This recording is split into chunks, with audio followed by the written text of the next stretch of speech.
A very good morning to all, welcome to the online class. So हमें आज वहाँ से शुरुआत करनी है जहाँ जहाँ पर हमने कल ख़त्म किया था। तो let's start from the third paragraph.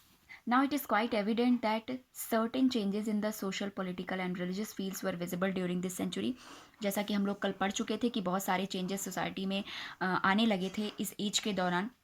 तो उसी तरह से समाज में बहुत सारे राजनीतिक, पॉलिटिकल और धार्मिक चेंजेस, बहुत सारे ऐसे परिवर्तन इस सेंचुरी में आने लगे. It is because of this reason the 8th century is regarded as the beginning of the medieval period. और इन्हीं कारणों से, इन्हीं कुछ वजहों से मिडवल पीरियड की शुरुआत माना जाता है इस समय को. सिमिलरली बिल्कुल उसी तरह से the disintegration of the Mughal Empire and foundation of the British rule in India during the 18th century AD is taken as the termination of the medieval period and the commencing of modern period in history. और फिर 18th century के दौरान 18th century जब जिसे medieval period के last का time period माना जाता है, उसी समय इंडिया में मुगलों का राज्य स्थापित हुआ और उसी समय ब्रिटिश ईस्ट इंडिया कंपनी का फाउंडेशन यानी अंग्रेज़ों के शासन का भी एक फाउंडेशन माना जाता है इंडिया में, और उसी को मॉडर्न पीरियड के नाम से जाना जाता है.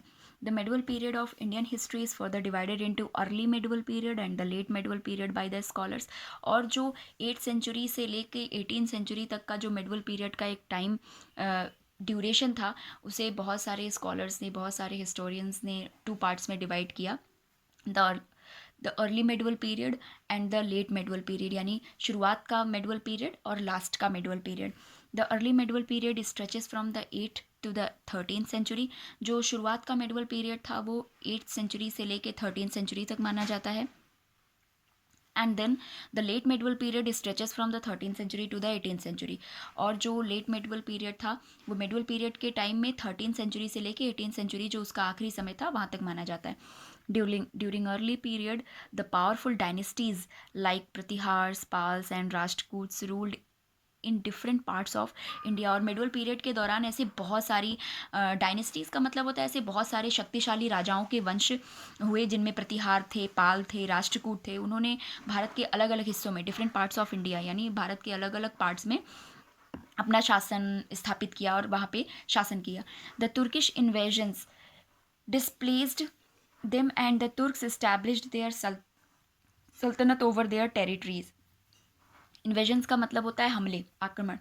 तुर्कों का जब हमला हुआ भारत पर, तो तुर्कों ने भारत में इन राजाओं को, यानी जो पहले की जो डायनेस्टीज़ थी, प्रतिहार, पाल और राष्ट्रकूट जो थे, उनके आक्रमण के बाद ये सारे जो वंश थे वो पूरी तरह से ख़त्म हो गए, उनका पतन हो गया. और फिर तुर्कों ने अपनी सल्तनत उनके राज्यों में यानी उनके शासन के क्षेत्रों में अपने अपने सल्तनत या फिर अपने वंश की स्थापना की, अपना शासन स्थापित किया.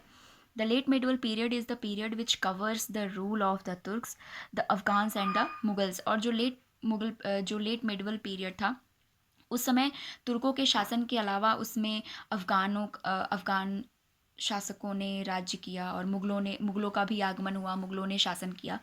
All through the medieval period India witnessed the migration of many foreign scholars, invaders from the Central and Southern Asia like the Turks, the Afghans and the Iranis. Middle period में एक बहुत ही इम्पॉर्टेंट इंसिडेंट या जो बहुत ही एक important घटना हुई वो उनमें से कुछ ये थी कि भारत में बहुत सारे माइग्रेशन मतलब बहुत सारे फॉरेन स्कॉलर्स, विदेशी स्कॉलर्स आए भारत में और बहुत सारे विदेशी आक्रमणकारियों का आना हुआ. सेंट्रल और साउदर्न एशिया से तुर्क आए, अफ़गान आए और ईरानीज़ आए. इसमें से बहुत सारे विद्वान भी थे और उनमें से बहुत सारे ऐसे थे जिन्होंने भारत पर हमला किया, बहुत बार भारत को लूटने की कोशिश की.